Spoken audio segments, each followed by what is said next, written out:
Once again, welcome to the Okwako Outlook. This is where we discuss matters mental health. And previously, as we had taken you through we had done introduction of what mental health is, we had done statistics, and we also touched a bit of parenting.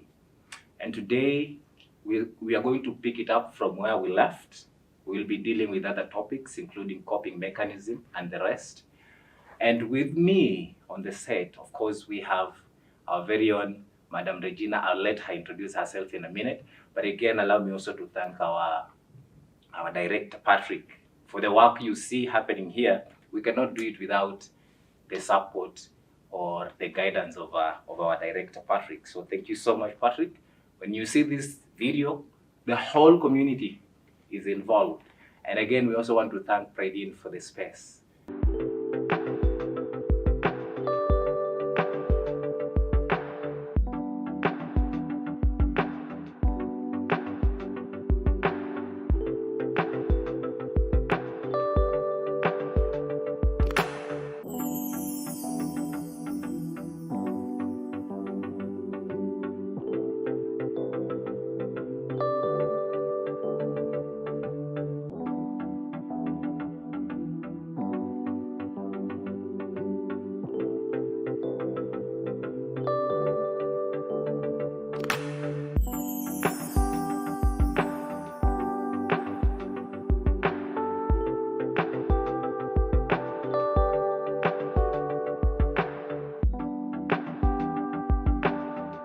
Whenever you're coming to Kenya, they have hotels across the country.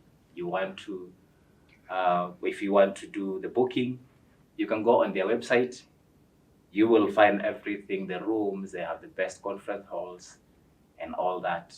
And you will be part of this big family. And always remember to tell them you've been referred by Jeff of the Okwako Outlook.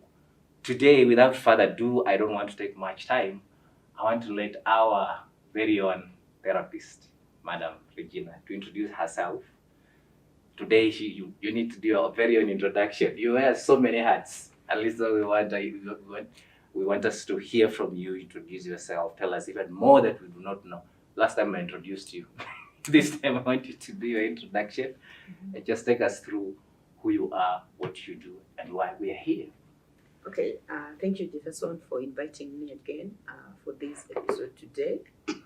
And just as you've said, my name is Regina Nduati. Regina Nduati is married, of course, to our one Mr. Nduati. She's a proud mother of 3 children, 2, do I call them children-in-law? Because I have a son-in-law, I have a daughter-in-law. Children-in-law. Regina is a grandmother to 2 beautiful girls. Wow, okay. Yes, for each, I thank God. Now, when it comes to matters mental health, Regina is a counseling psychologist, registered and licensed by the Ministry of Health in Kenya. So she is a practicing counseling psychologist. Regina is also accredited counseling supervisor. That is when counselors go through sessions and they get stuck with some issues, they can consult me for further help. Okay. We call that supervision. I'm also a certified professional mediator. So I also do mediation for cases. Maybe there's those cases in court that maybe people want to resolve, maybe outside court. So again, my work is to come in, bring them together, and try to resolve those cases. I run my own consultancy. Called Sila Counseling and Mediation Consultancy, which is based in Nairobi, in Buruburu area.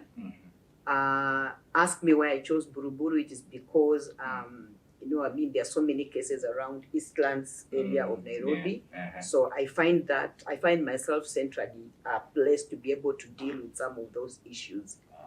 Regina is also employed. Regina is an employee of the Teacher Service Commission, working in a high school, because I have a passion for young people. And the reason, maybe I should tell you that I was supposed to work in an institution, but I chose to be in a school.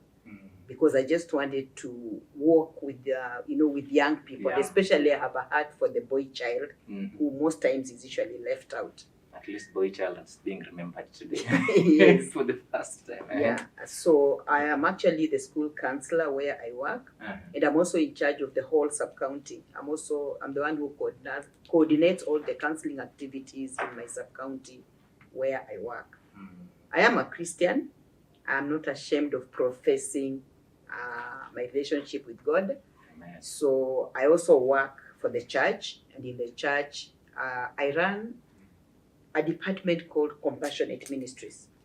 Compassionate Ministries deals with addictions and contemporary issues like LGBTQIA and all other forms of addiction in young people. So, and I just love working there because I'm able to bring young people again on board and get to know about their addictions, their different forms of addictions, and see how to work with them. And I also happen to be a matron to one of the renowned singing groups in Kenya called Shofa Kenya.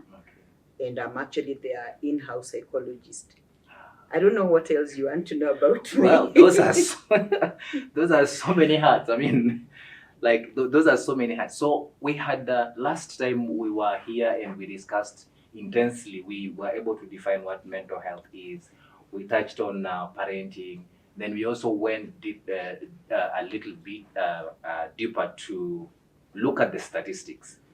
However, today at least I want us to switch gears to look at something else. Like we have, out of what we talked about, I think we have a way of coping mechanism on how young people try to cope.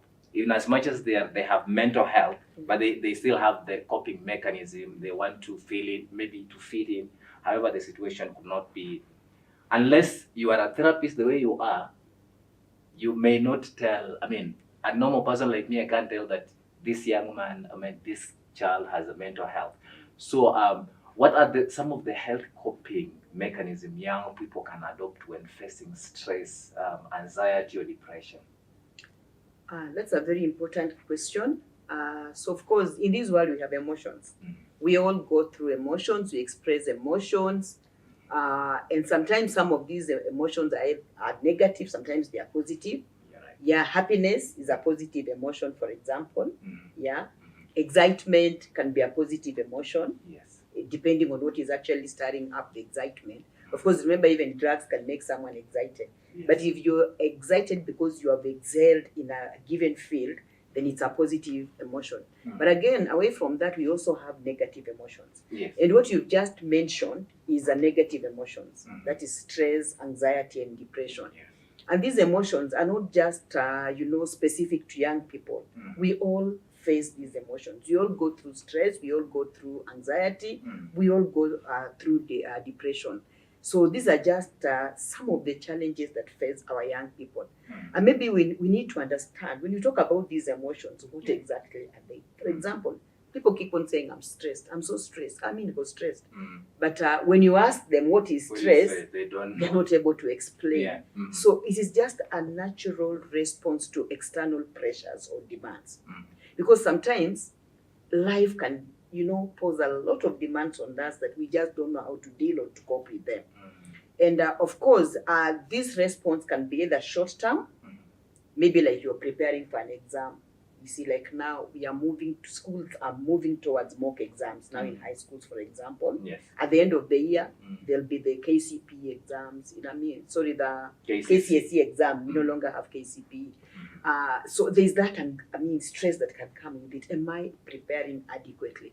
Then we have long-term stress, like family problems. Yes. Yeah, we have so many dysfunctional families, and of course, if you belong to such a family, of course, and you're a young person, you may not be able to cope well with that stress.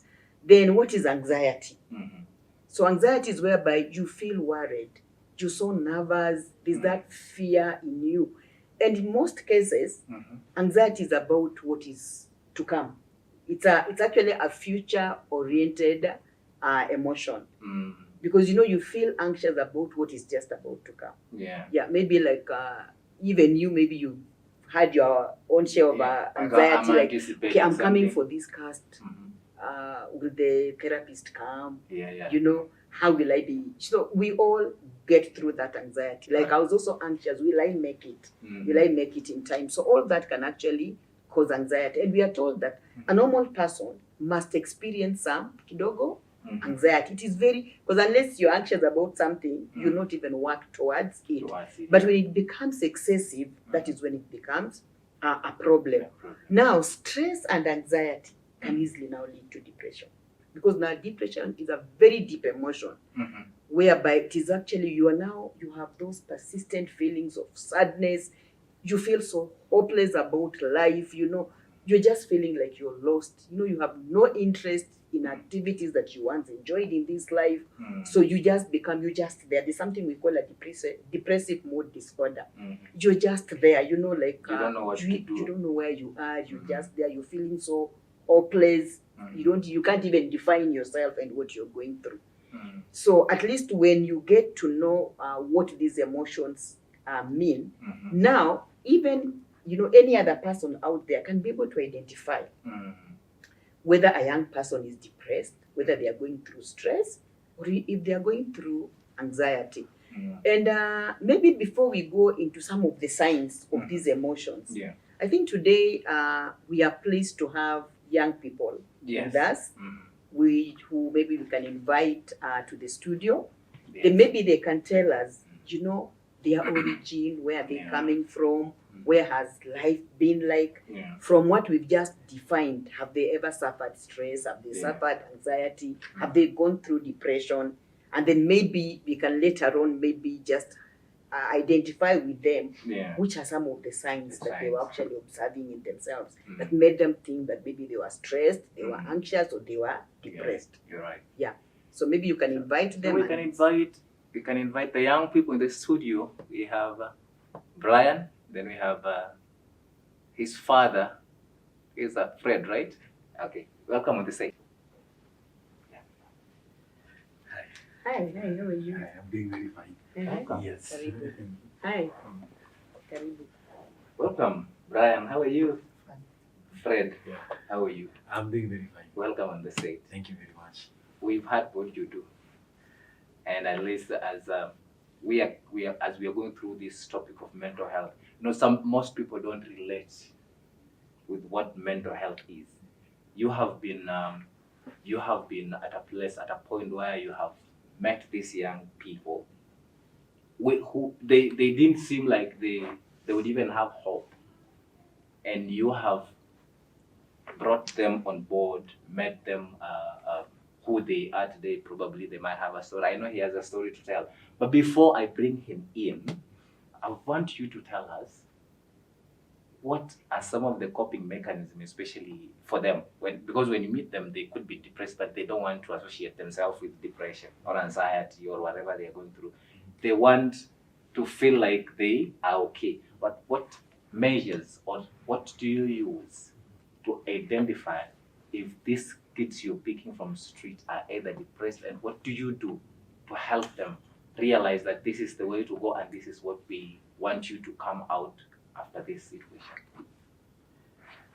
First of all, in any identification, there must be a problem. You have to know what is the problem.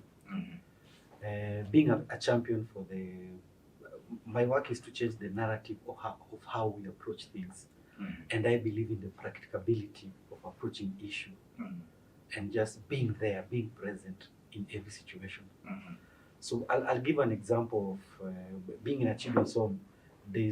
We receive our kids from the children's department, police station, and they have all been through a lot of mess. So when you go to this institution where you pick the kids, the first thing is to ask yourself, what happened? And then at that moment, there's that connection. You start we human are not like the AI or the machine. Yeah. There's no off switch and on switch. We don't just meet, relate, and we're good. There's that period where I have just to be around them. So do you do it by yourself, or do you bring in some therapists to help in a situation like that? Because I'm so sure when you're picking them from wherever you're getting them, these are people who are already dysfunctional. They literally need a lot of help. What do you do? The sad reality is, we being coming from a third world economy, sometimes the issue of the finance come in. So it's the right procedure is you have a therapist and all that, but we are in this organization where the budget is so limited. Yes. So how should we wait until we have the money? No, we need to go on. Yeah. So where the funds are available, we get a therapist and we go on. But where there is none, we've created what we call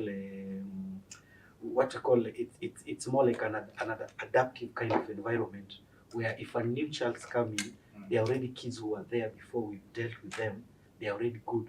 They are part of a system that help this kid to reform or to accept his situation. So I am one of the being a father to them. I'm one of them, but I also depend on my other sons who have been in that situation, Yes. to help To me help this kid grow. Because at the end of the day, trust for a human being to trust a process, it doesn't need one person. He needs other people to believe that what you're saying is true. Yes. So there's what we call peer mentorship. Yes. Because these are their peers. Yes. So they're able to share the experiences, what Exactly. they've gone through, and they're able to change the narrative Exactly. for the ones who are coming in. Especially, we come from different generations. Yeah. The way I see life is different from the Gen Z and the Generation Alpha. So you need their representation in that process. So that the moment you say hard work, my definition of hard work is different from a Gen Z From and a Gen Z and a Gen Alpha. yes. Okay. When you say stress, definition of stress is different from me. Yeah. From a parent and a child, different.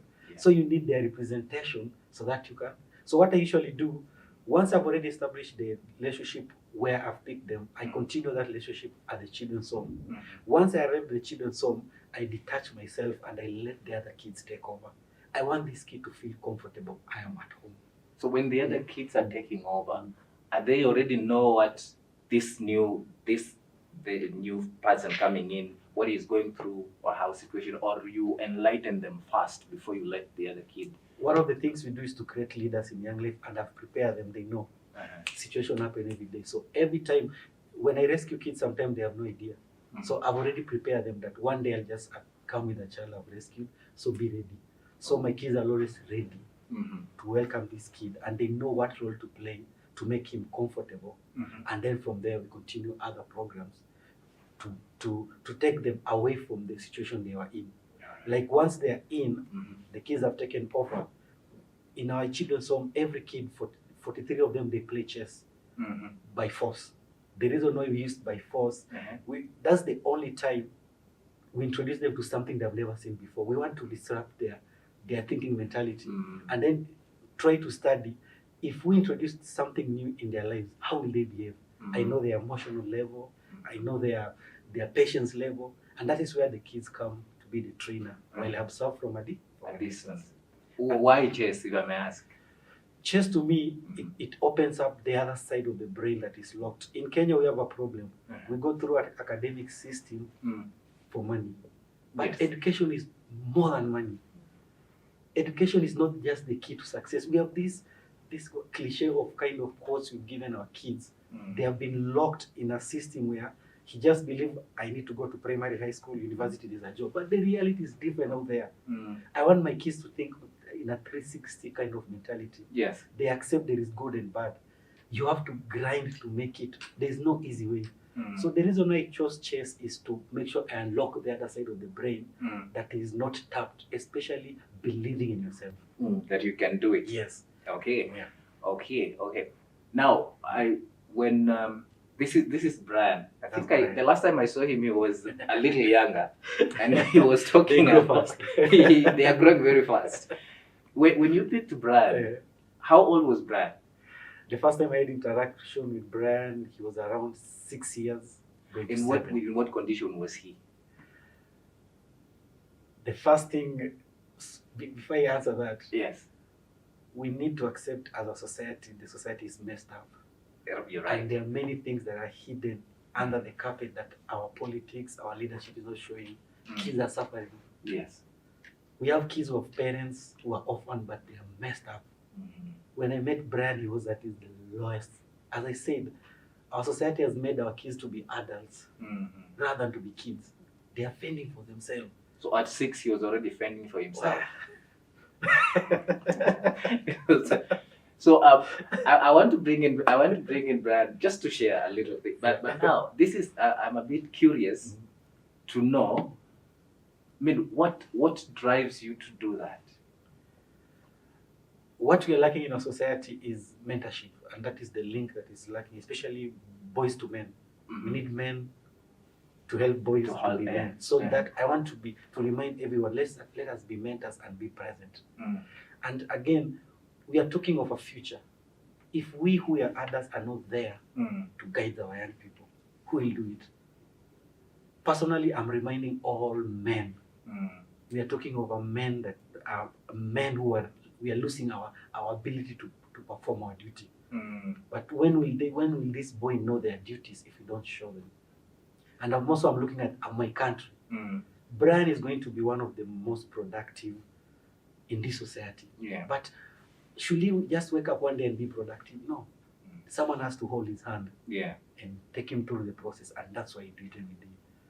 Because one day you never know. He's going to be. Obama was one day a young child. No one believed in him. Now he's. Were you able to identify when you get it? Brian was a 6. Anxiety, depression. I mean, it happens in young people. At you as a friend, are you able to identify that this kid has this condition? He's either depressed or he has anxiety. And then when you identify that, you say, okay, you have already mandated the other kids to guide. You as a father who has picked him, your role to help this person come out of anxiety and depression. What is the role that you play? The role is just to play the role of leadership, just to tell these kids. Most of these kids, they just need to hear, you can do it from us. Most of the time, it doesn't require a lot. Just need. Brian will tell you, for me, I've given them the freedom to believe in themselves. I've given them the freedom of their mind. So I was there, I remember they cooked for us. So the idea of being an orphan, of being from the street, and then someone put in this box that you cannot do anything. No, I've opened that box. My idea is just to show them, I was you, I'm here. Come along. At some point, do you bring in some therapists, like now we have Madam Regina at some point maybe, or you do this by yourself? And if not, would you probably think it is a good idea, the government or even the society, to look at it as though it is very important for kids like this ones too? I'll say, in Swahili we say kidole kimoja kiwicha, one finger cannot kill. Yeah. One man, Fred, cannot solve the whole situation. Yes. There's my limit. And that's where the therapist and every other person comes in. And the government need to invest. Yes, we are investing in infrastructure. Who will use this infrastructure if everyone is mentally disturbed? The government should go back to the basic, especially primary school, and have these therapists. Primary school is where kids get messed up. And then the teachers are already overstaffed, or they're already overwhelmed. Yeah, they have a lot of work on the day. They have this co-curriculum to fulfill, and then this child has come from home, he doesn't receive any love, he sees the teacher as the father. When will the teacher do that? So we need the therapist from the beginning. Yeah. If we don't take care of the seed of this nation, it's going to be expensive to deal with mental health when the kids are older. So the therapists are needed everywhere. That is why we are picking up this, and thank you so much, Fred. I want to turn to Brian. Brian, how are you? Fine. Are you tensed? You okay? All right. Now I want to ask you a very simple question. When I came, I think the last time I saw you, I had come to visit your home, and when Fred picked you, when you were picked from the street, and now this is a new family. I mean, how did you feel, you as a person, having now come to a new family? What was your expectation? I know the background where he picked you from is just mentioned, but you are in this home. I mean, how did you feel at that point? So kwangu ilikuwa ni kuna kale kuvuka kenye mtu alikuwa nako, kwa sababu hujazoea, unaona huko hivyo home, unaona unakula. Let me translate. He says, according to him, there is that fear when you are alone. So you had something like fear when you're joining, when you're coming in, because when you are at home, continue. So unapata breakfast, unapata lunch, unapata supper. So and then kwa kuna tu maboys. Unapata inakuwa ngumu sana kwa juu hujaipatana nao, umezoea kuomba. Okay, he says when he was out there, he was used to begging. He's so guaranteed of he will get breakfast, lunch, and supper. But now here he has joined the the new boy family, so he doesn't know. He doesn't know whether he will get breakfast, lunch, and supper the way he used to ask from street. If he's so sure that here is going to be provided. Yeah, so ikakuwa tena nilichukua time tu kiasi ndio nizoe kukaa huko, but kitu ilinibamba hiyo ni yani wale mabrothers wangu, sanaita mabrothers juu walinikaribisha tu vizuri, hakukuwa na mambo ya kubuliwa, yani wakani welcome tu kama hata lilani kama hadi wananijua. He says when he joined the home, he felt the warmth and that he was welcomed as though with his brothers, as though he was part of the family. So hata nilizoea tu na kimoja hadi kuisha, ndio hiyo wiki nyingine kufika hakukuwa kurahisi kwa sababu chess ilikuwa ni lazima.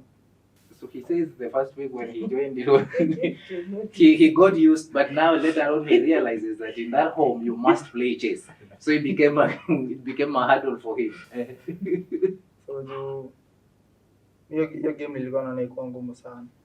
Na hiyo kitu sitaisahau kwa sababu ni wiki ya pili imeanzia tu hivi. Yeah. Monday imefika hivi asubuhi. So that is the second week. He's new in the home, the second week, and the director is telling him you must learn how to play chess. So he's wondering, man, this is the second week. How even am I able to learn this thing this fast? So nikaanza tu kufunzwa. Nilikuwa namcheza kwa hiyo game. So mimi sikuwa serious. Brian, maybe let me just intercept a bit. So now this is the second week you've been told you have to play chess. And I'm picking that you became anxious. You know, ile life ni hii. Did you even think of I'm better off back to the street? Did that cross your mind? Kuna kitu gani ni kwa sababu nilikuwa napiganga hesabu ya nitoroke huko niende. So he was thinking that he should just disappear and go nowhere. Kwa sababu nilikuwa naona hiyo nayo hapana. Because he felt like no, that one is not his thing. Sababu kitu moja ujue, chess ulikosa kujua na hiyo wiki ya kwanza kuna punishment. So he says there is punishment in the home. If you don't get to know chess within that 1 week, here you must face the punishment, right? Yeah. Is it discipline or punishment? Punishment. Okay. Right. I hope you understand the difference. So after hiyo wiki ya kwanza tu, hiyo wiki sasa nimeanza kujifunza chess, nimeanza kufunzwa. So Friday ikafika. Nimefunzwa chess hiyo wiki yote. Nilikuwa tu na mchezo. Tu hadi sikuwa serious na game. Nikaletewa player hapo, cheza naye. So it's your second week and they are bringing somebody to compete with you and you don't know how to play the game. Okay, that's what he's saying.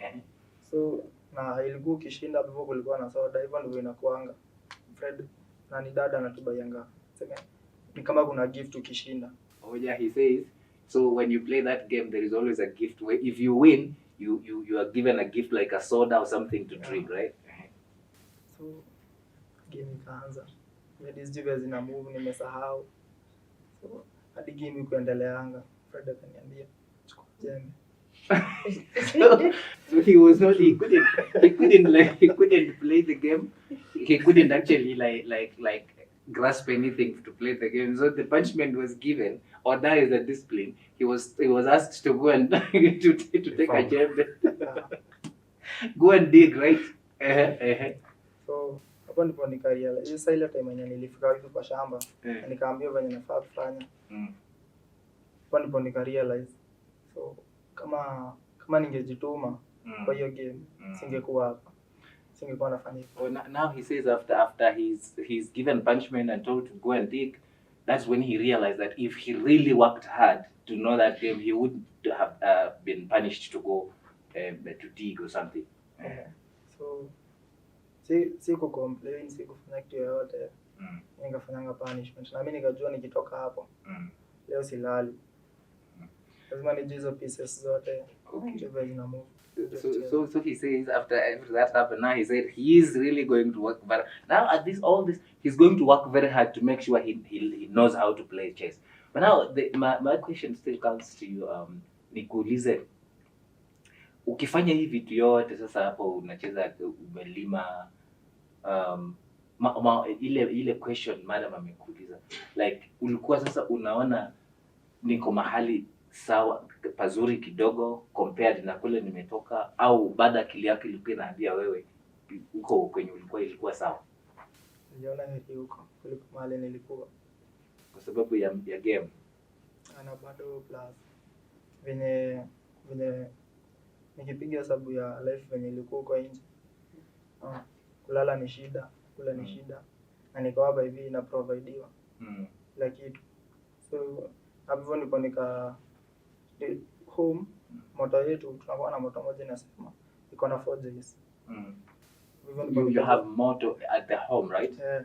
It has 4 J's. Yeah. Which stands for Jijue, know yourself, jitume, send yourself, jiambie, tell yourself, jijenge, then build yourself. Wow, that's beautiful. That's the motto of the home where Fred is managing, right?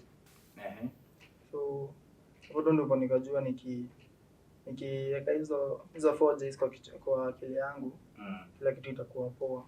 Hiyo tu hizo ndizo zilikuwa zinanipush kila kitu yenye nafanya. Wow. So tunakata wewe short. I want to bring in Madam Regina. She's a therapist, she's a counselor as well, and she deals mostly with young people because she's a teacher. She's a mother as well, so she knows all. So as you're talking, and I've seen Madam Regina, you're looking at him and you're nodding. I mean, there must be something that you wanted actually to ask him, or maybe to relate with what he is saying, based on what we are discussing. Like, do you think he had made up his mind? I want to settle on now the situation, because now he was used to the previous life. So this to him, it was something new. No, something was to be done for him now to have the health coping mechanism for him to stay and be the person that Fred wanted him to be. So looking at it the way he has just explained, as a counselor, what would you like tell Fred? What would you like for him to understand what we call the emotional and cognitive strategies to whenever these kids are coming in, he can imply? Yes, so it's about, okay, these kids have come in, they have a negative narrative about life. And I'm glad that, Fred's motto is to change the narrative. Yes. From a negative one to a positive one. And I love the way he's using the 4 J's. The 4 J's, yes. Jijue, jitume, Jiambie first. Jijue, jiambie, jitume, jijenge. So it is about you, It's about, I am focusing on me. So he wants these young men to focus on themselves. Yes, they have a father figure here. He's only given them an enabling environment where they can be able to practice the 4 J's. That is going to make them believe in themselves and know that they can change their narrative. And from what I've picked from Brian amesema ati, like he's gone there and, okay, this is a child who has found himself on the street at a very tender age. Without someone, I'm trying to, as he's talking about being there at 6 years, I'm trying to look at my children when they were 6 years old. The way I could not even let them go anywhere without me. They were so close to me, nurturing them, ensuring that I'm in their life to see what is happening, what do they want, what is wrong, what is right for them.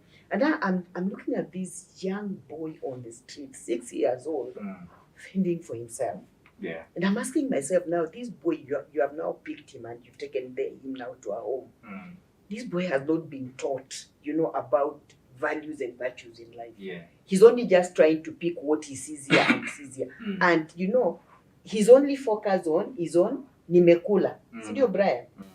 Aja ilikuwa tu umepata kitu ya kukula. Isn't it? Ikifika jioni itajitetea. Pale nitajikuta hapo ndio nitalala. Bora kesho ifike. Ikifika tena you are there busy borrowing and all that, yeah? Now you have gone to this, you have now come to this home whereby no one has taught you virtues. No one has taught you your kujituma. Now you're being told to play chess. One, you're looking at it as this is some form of a punishment. Okay, alikuwa ananichukua ndiye akuja anipatie hii punishment, si heri ningekaa. You get? And then now you are like, okay, fine. I'm also picking now positivity from him. Fine, hapa, I have a place to sleep. I'm assured of a meal.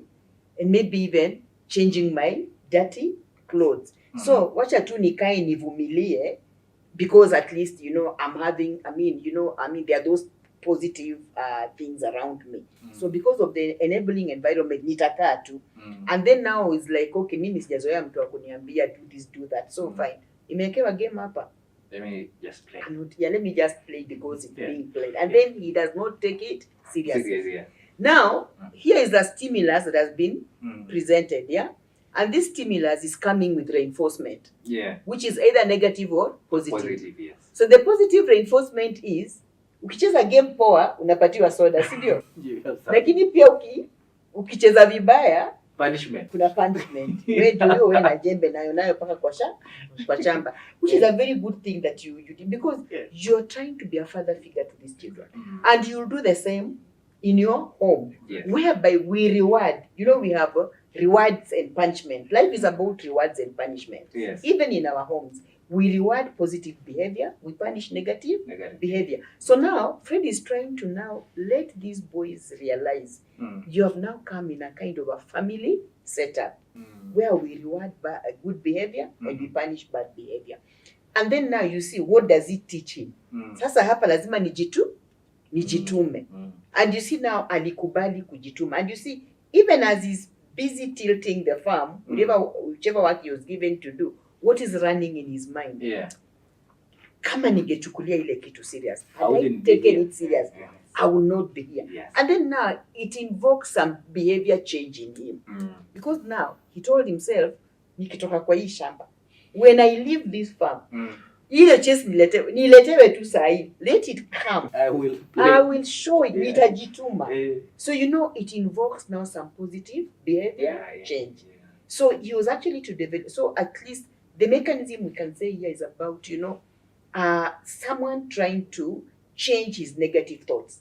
Because again, talk about behavior, cognitive behavior therapy. It's about changing your feelings, changing your thought patterns. Maybe what you think is punishment, you come to realize it is something very positive. It is something that is meant for my goodness. So it helps you now to change that narrative from what I've just picked from Brian. Yeah. Awesome. So, Fred, one more question before we get back to what are the behavior-like strategy that you put in place for you to be able to help these guys know themselves? It starts with me and the staff around the compound. We have to be the example. Hard work. They have to learn from you. I am at the farm with them. Chess, he cannot beat me. I have to win. As in, I have to be there as the leader. How can I tell them I can go to the moon? I've never been to the moon. So it starts with us, the adults in the compound. Number two, when visitors come, I usually tell them, remember you are the reflection of what we're teaching, the good and the bad. So anything you do around these kids, they'll always tell me, you told us stealing is bad, but this bit is stealing.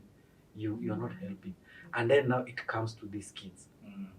Each one of them have different personalities. So lucky for me, I know them in out.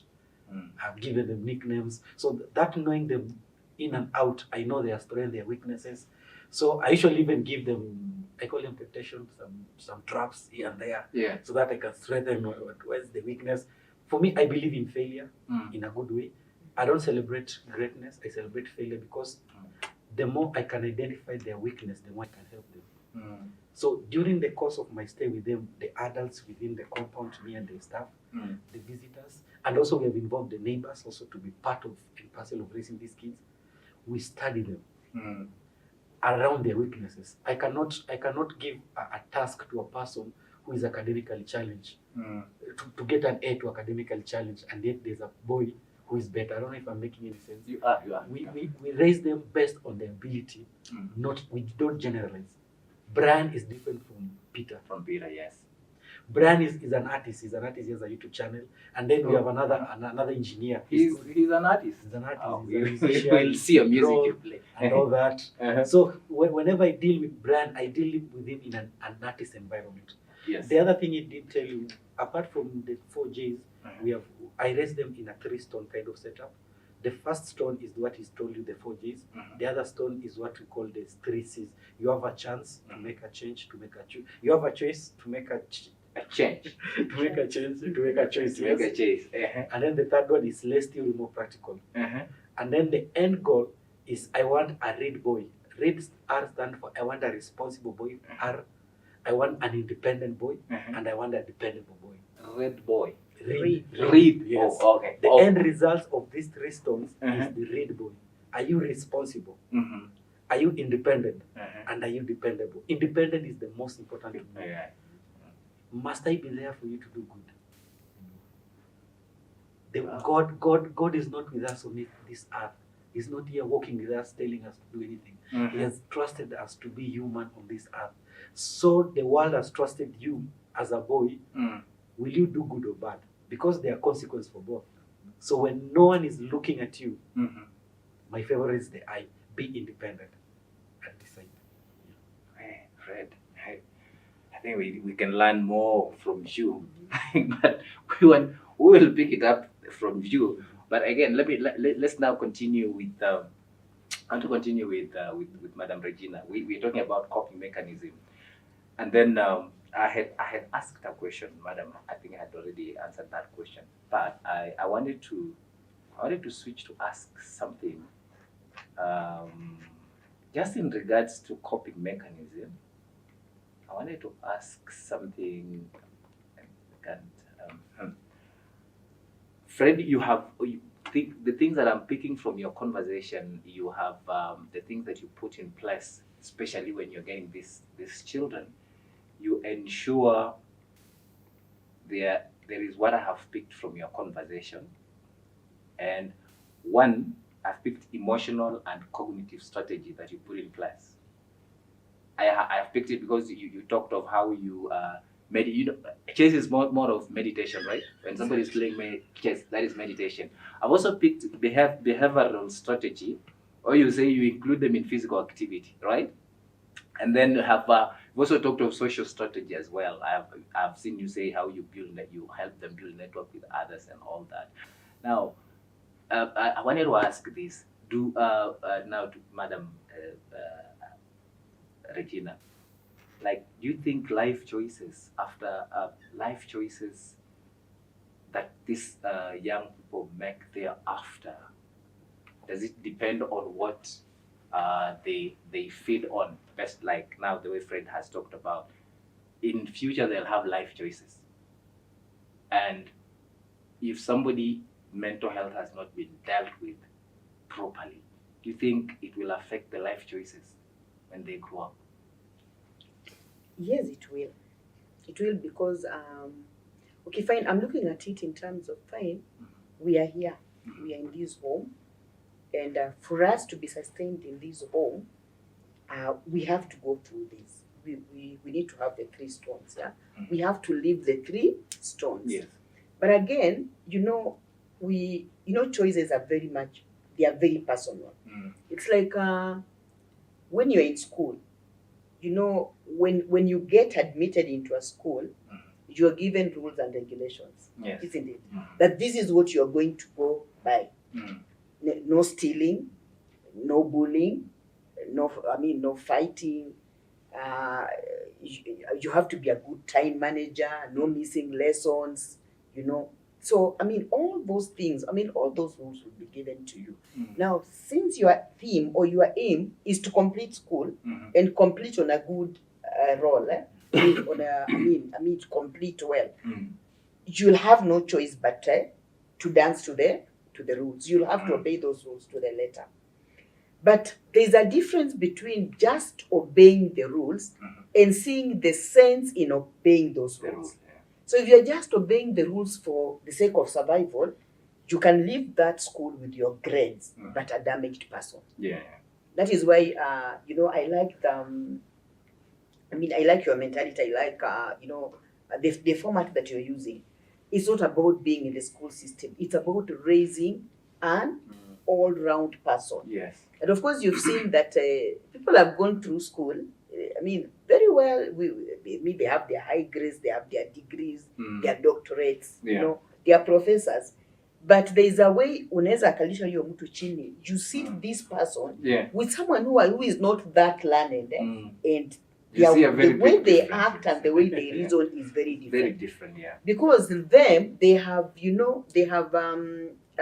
what do you call it? I don't know, I'm forgetting the right word, but they have actually tried to, their life revolves around books. The written word, yes, not the practical word. So this is a place where, okay, fine, I have the rules to go by. There's kuna hii game about I have to play this game for me to, yes. And that is why I love the way he's saying it's about practicals and all that. The theory. Okay, theories will be there about life, yes, but how practical is it in my own situation? So whether if these boys are going to pick the practicability of life, they will leave that place mentally well adjusted.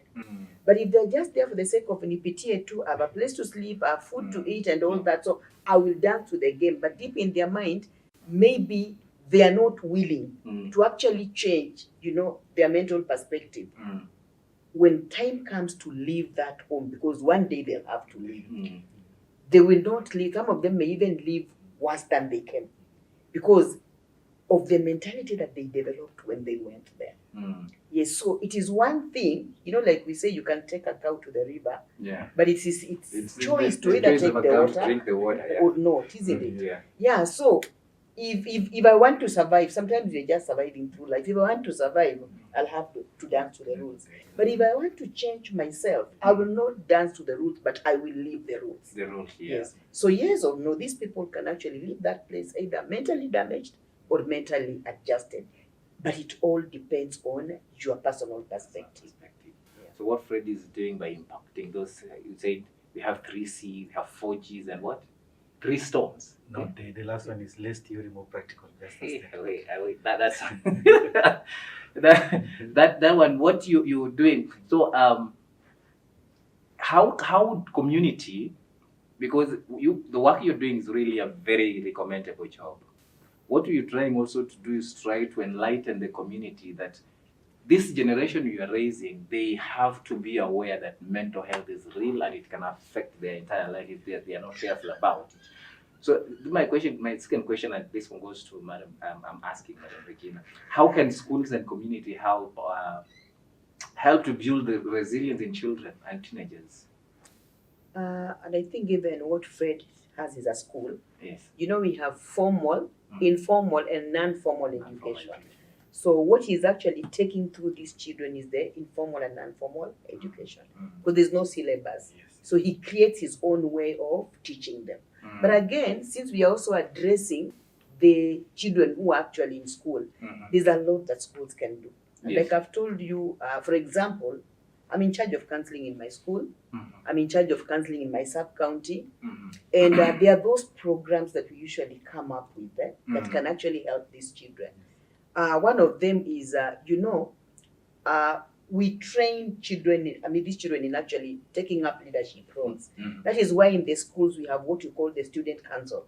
The student council is made up of the prefects. Yes. It's actually the prefects, the head of the school, the assistant head of the school, the academic head, the environment head, the boarding section, the class prefects, all that. So what are we teaching them? Leadership skills. If they're able to to lead their fellow students, they can be able to lead themselves. And you have to have, that mentorship mentality for you to be able to lead others. So you'll not lead them and you're not walking the talk. The talk, yes. Yeah. Then again, we usually train them, we train peer counselors. Because it is easy, like I am the school counselor, but I'm also a teacher. So these students may not have the that courage of coming to face me directly when they have an issue. And especially if they've not done my work.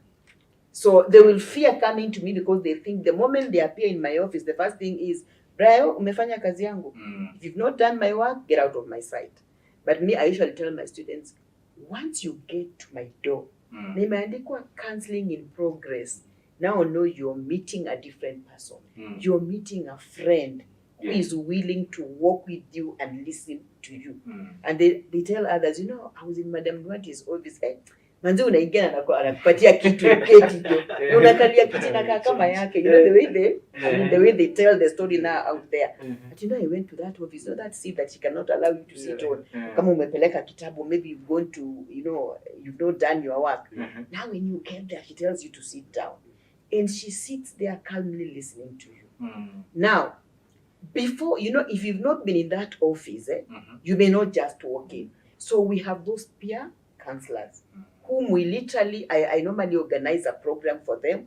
We get speakers, they come and train all the schools in my sub-county. Now, when they leave, they now go and we create families. So this peer counselor has their own family. So we divide the school now into groups.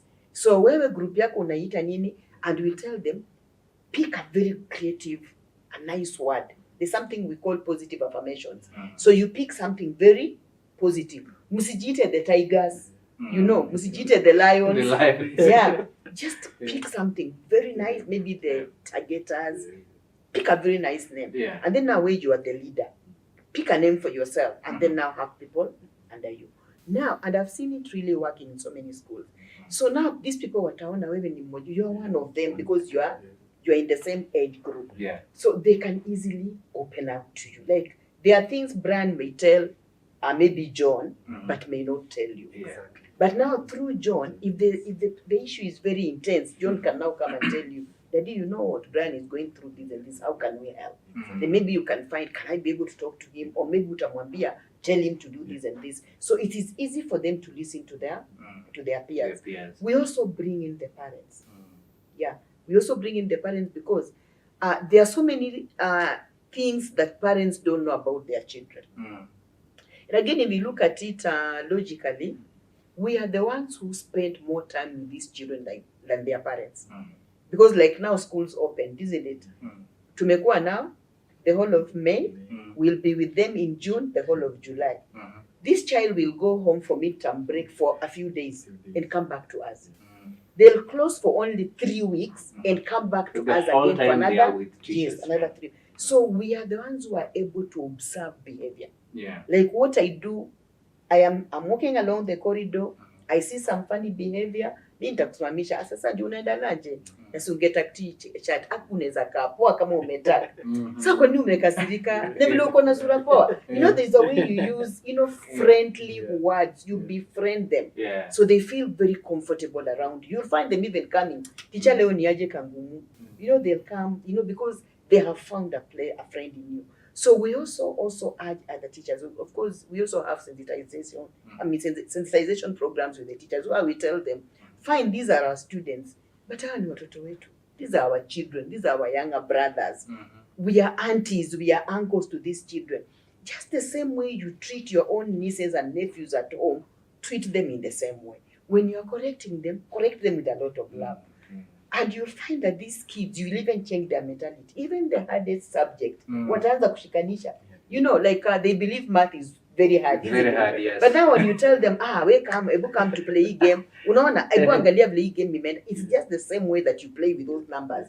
And they change their mentality. And we also train them to positively affirm themselves. Like me, once in a while, I walk into a class randomly and I tell them, open your desk. I want to see your positive affirmation. I tell them, write something positive about yourself or what you want to be and stick on your desk. So I can walk into a Form 2 class and I'm like, kitambo naingia kwa hiyo class. Ama when they see me, nasema haki ya Mungu positive affirmation. Kama hauna leo, you are dead. Then I tell them, I'm not going to kill anyone. If you don't have, can you make sure that you have one? Do you understand why we do them? Yes. Why do we do them? And they'll tell you, okay, can we agree to have? And you find them. And I tell them every day, when you open your desk, the first thing utaona ni hiyo. Yes, I am born for greatness. So what are you going to gain the greatness? You'll have to work towards that. Yeah, so we bring in the stakeholders like the parents. If there's an issue, the way you report an issue to administration will determine or will dictate the step that will be taken. So if I go there and I say, this one I've tried, he can't listen to anyone, he cannot change, and he's going to spoil the others, what will happen? Discipline. But if you go there and tell them, I've been working with Brian and I realized there's something about his behavior that's not just about to change. And I'm thinking maybe we need to bring in the parent so that we attach him for counseling outside the school for some time. Because mimi sa ni mwalimu wake, there's a way they may not take me seriously. Maybe let him go away for a week or so, let him undergo counseling, and then he comes back to school. So what if the parents are the problem? All the behaviors he's exuding could be as a result of parents. And then now maybe you're sending him to go for counseling outside school with parents. Instead of them counseling, they even worsen his situation. As in, is there a mechanism the schools, the society puts in place to make sure that this family, I know parents come to you, students come to you, and they narrate a lot of things to you as teachers. So what is there a way, if you have identified this people, this child comes from a family where maybe the family is dysfunctional, I cannot let this child go for counseling or outside the school. I mean, is there any investment schools or maybe societies putting in place to help kids like the cases like those ones? Yes, again, for us to send a child home, we have done our investigations, the kind of family this child is actually coming from. Okay. I did my practicum in a children's home, not really a children's home, but in Nairobi we have 2 reception centers for the what do you call them, delinquent children. Yes. So when the boys are picked, they are taken to Getaduru. Getaduru is just here in Lower Kabete. And the girls are taken to, I keep on forgetting the name of this, but it's along Kiambu, between Kiambu and Ruiru. There's a place there where the girls are usually, the name comes and goes, where the girls are usually Kirigiti. There's a place called Kirigiti. Oh, Kirigiti, yeah. Yeah, that is where the girls are usually received. So I did my practicum at Getaduru. And you're dealing with these children who have been picked. And then they have been brought there. Some of them have been brought because of transit. Some of them have been brought because of maybe stealing, assault, all those kind of behaviors. So now your work is to try and find out what caused. Yeah. And maybe this child will tell you it is because of the dysfunctionality at home. And then now you have the power to call in the family members and have what we call family therapy and try to find out what caused this. Sometimes you might even find some of us parents, we really trigger those emotions in our children. And they end up doing what they're doing. Because I'm your parent, I believe you are under me, I can tell you anything at any age without respecting you. Yeah. And because of that, because you may not hold my shirt to beat me or fight me, what will happen? Utasha nyumba moto na utachoma. Or you'll do something very crazy, isn't it? So now, when you come there now, now you are taken through sessions and now you will disclose this is exactly what happened. Mom was doing this, dad was doing this. Now, the bottom line is a reintegration. Because you want to reintegrate this child back into the family. Yes. So you cannot do it until you deal with this family. Yes. So we bring now the family on board. So we'll discuss these issues I've talked to Brian and he has said this and this and this and this is what caused this and this to happen. And the parents, most of them accept and they say, I didn't know I was doing something wrong. I didn't know I thought I was actually just parenting. Yeah. Like recently I was talking to a parent who was saying, the child has gotten into drugs and has refused to be in school. And then he says, I asked him, the child was threatening to commit suicide. And then anamuuliza, which method do you want? I told her, let me tell you, this is a different generation. Those questions, we were the ones who used to be asked. Can I give you a rope? Which method do you want to use? We don't ask the current generation. Yeah, that question, As we were hardened the way, but these ones, you need to have dialogue and try to find out why are they doing that. Funny enough, this is a family that is actually broken. The father and the mother are no longer together. So I told her, these children could be reacting to the separation between you. You could be the problem that is leading to that. Because now this child is living with you, you are the mother, they are lacking a father figure. Yeah. So they are becoming reactive. Yeah. So, it's about now trying to help parents to understand how am I. And remember, that's why we discussed last time about how parents cause mental health issues in their children. So this way we are able now to narrow down, because what we are seeing is what you call the presenting problem. But there's the underlying cause that we need to dig deep into and find out what is actually causing this. And then now we're able to bring it together. Then now we tell you, okay, fine. Because of this and this now that you understand where your issue is, this child may not even go for counseling. Like there's an issue where I had whereby I called, this child is saying my father married another woman and does not even want me, that woman, blah, blah, and this woman is really mistreating me. And you know what, teacher? It is the last time you're seeing me. When I leave this office, I'm going to commit suicide. And I called the father and tell him, you trust your wife to take care of this child that is not hers. This child's life has been messed up. Take this child, enda mahali, buy for him lunch, and promise to be in his life. And that was just a rebound. It was the turning point for the two of them. They became very close. This boy was performing very badly.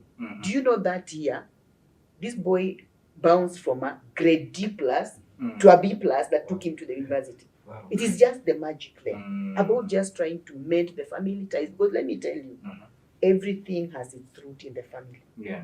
It all starts with the Everything family. originates from the From family. the family, Not any So the other. therapy has to begin from the family level. It has to begin from the family level. Now, unless whereby the family is just so, it is just torn apart, it's like it is not there, then the community now comes in. And that is why we normally tell the community, have what we call support systems for young people, have support groups for young people, identify issues that are common to most of them, and then bring them together. If it is drug abuse, put them together. If it's a truancy, bring them together. Let them learn the meaning of being in school. Let them learn the meaning of staying clean from alcoholism, from drugs and all that. So some communities actually embrace that. Churches, like I've just shared with you, I run a department called Compassionate. We do that in our church. One of our churches, they usually make sure that they have lunch for vulnerable children. So these children know very well, if I go to the gate of that church at lunchtime, I will get food. And they're told, come in, go to the basement, food is there, and they're given food. So they know that there's a place where they can actually run to. Now, after they do that, they get to love. These are people who have love. And then they ask, do you want to enroll in one of the church clubs? Yes, I really want. And by the way, so many of them have now been brought there. And then you find even there are those families who are willing to adopt them and just live with them and ensure that their life is actually going on. So there's so much that we can do. Yeah. Great. So we are living in a society that is very, very masked. Like the world is very cruel. And Fred, thank you so much for being such a father that the current society is looking for. So, Madam has spoken of things that society we can put together, and what I'm noting down is that he's talked about support relationship, that's mentorship programs. He's spoken about community engagement.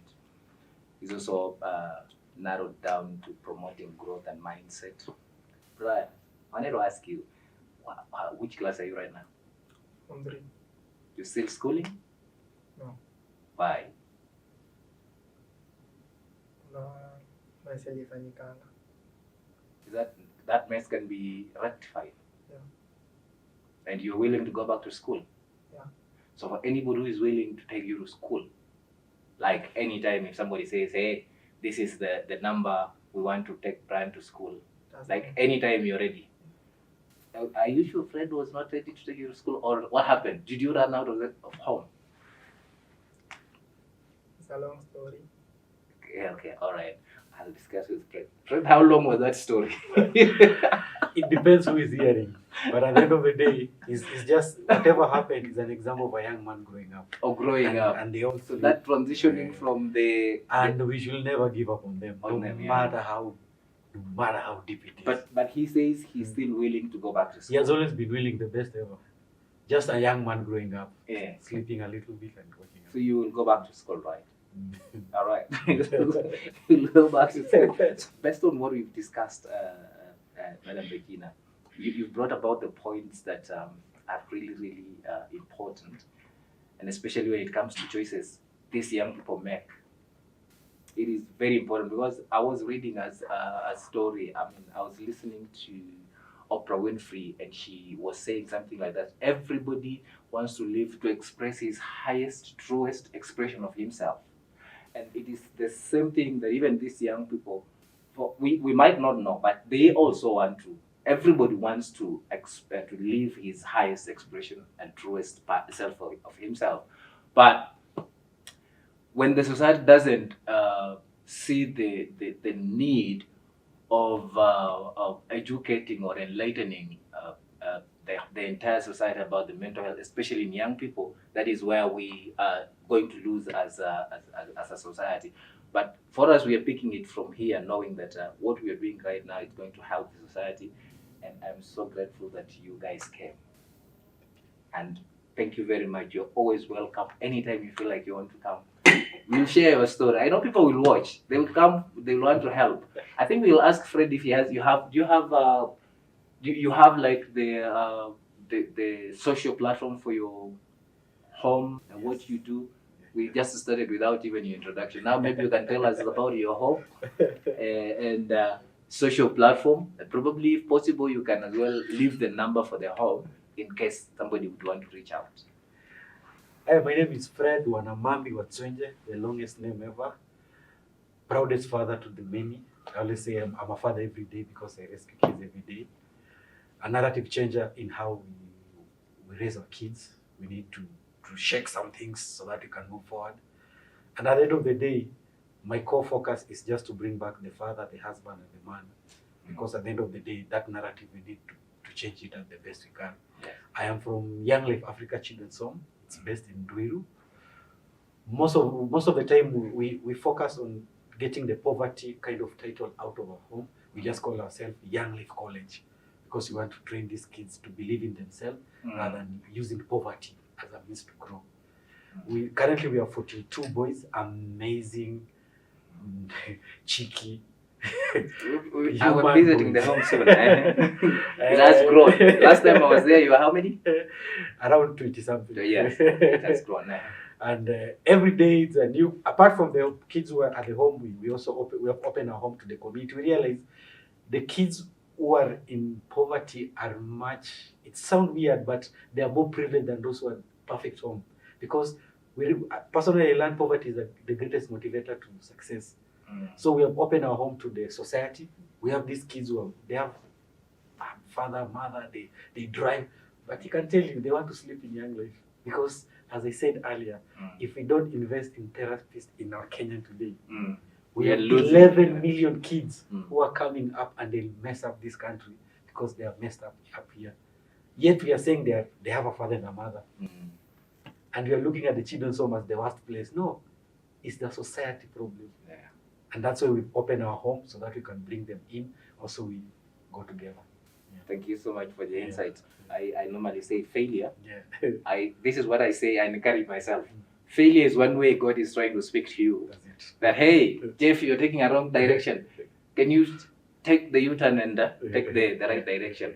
So thank you so much, Fred. Brian, what would you like to say? You have been at home. your life has literally changed. Something yes happened. You have said it's a long story. You are still going back to school. That I know because you're going to be an engineer. Even if you're going to be an artist, still anything, whatever you want to pursue. But I know you will go back to school and finish school, right? So what would you tell kids out there? While matoto, those kids out there that you can what would you advise them? Those kids out there who maybe they think that their life is not okay based on where you are. You are now an artist. You are in school. You're picked from streets at 6 years. You have experienced a lot. What would you tell that kid out there mwenye anataka kukata matamaa? Utaambia yeye nini? So what I can say is that mtu kitu ya kwanza ni kujituma. Ukishajituma ujikubali. Jikubali hiyo station yenye huko. Ukikosa kujikubali ndio unapatanga ile inafanya watu wengi hadi unapata youth ile inafanya wana lose hope. Jikubali. So you have to accept who you are first. Okay. Hiyo station yenye huko ujikubali. And after that sasa ujue life ni yako. So you must know life is yours. Yeah. After you discover yourself, you must also know that life is yours, right? Wewe ndo unafaa ukishaangalia background yako kama mimi mwenyewe mimi naangalia background yangu na mahali niko sasa hivi. Naona nimefika far lakini bado sijafika mahali natakanga. He looks at his life and he remembers where he came from and he says he wants to be the driver. He wants to sit on that driver's seat of his thing called his life. And that is what he's encouraging other young people out there. Probably if you have lost hope, maybe you have children, you don't know what to do with them. They have hope. Let us give them hope. Let's encourage them and let us continue telling them that they can do it, right? That is the message we are getting today from our guest Fred and the lovely Brian, his son, at the home. So we are going back to Madam Mrs. Regina. We have talked about, we have best today about coping mechanism, and you have really you have taken us deeper to getting to know even promoting a growth of mindset. You've taken us through the community engagement. I mean, like you've spoken almost exhausted, you've exhausted this coping mechanism. So what would be what would be your advice to the parents, the society, on how to help these young people? We have students. You are a teacher. You deal with them. We have. I meet so many children on the streets. 2 years, 3 years. They're asking me. They're holding my trouser, please. Patia kakitu. And is there anything the society can do? And if there is, based on this conversation we are having, what would be your message to the general population? Maybe what I would say is that let us take responsibility. Let us not render our children, hopeless, because hope begins with us. And again, when you come across a child who looks hopeless, try to be, to empathize with this child and try to imagine your own child in that kind of a situation. And that is going to move you to want to find out, how did this child get into this kind of a situation? And if there's something that you can do, just do it. And I think I want to comment what Fred is doing. It's not an easy thing to just, decide that, okay, now I'm going to take care of these children. I don't know them. We have no blood relationship. But you see that empathy, like if this was my own child, would I let them be in this kind of a situation? So I just want to urge all of us out here, let us embrace these children. Some of them are not in their situations because of their own making. It is just what fate would have. That they've gotten themselves in these kind of scenarios. So let's embrace them. Let us try to work with them and just make the world a better place for them. And Fred, I want to assure you that our next corporate social responsibility will be in your home. get in touch, and I can tell you the year is not We are ending coming, before and we will you shoot visit. live from there. You are home. I want to come spend time with Brian. Let Brian see a different person, not the one that they were with on the cast. Yes. Dance for me. You know, I want to Sing follow your my music for channel us. and promote you. See your Brian. Yes. Thank you. So you said you left your social platform, or you don't have We have only the active YouTube page, Young Life Africa Children's Home, just the same. YouTube? That's the most active, yeah. All right. Yeah. We will be coming back shortly, but for now, we want to say thank you so much for coming. Thank you so much, Brian. And we are still on the set with Madam Regina. Of course, we are going to have another episode soon. We want to thank you so much, Pride In, for giving us the space for this to supporting our work. We welcome anybody who is coming to Kenya. Please ask Pride In to host you. It's the best place to be. So thank you so much for your time to watch our program. We're going to continue this program in our next section. Stay tuned, continue to like, subscribe, and share. Until next time, thank you.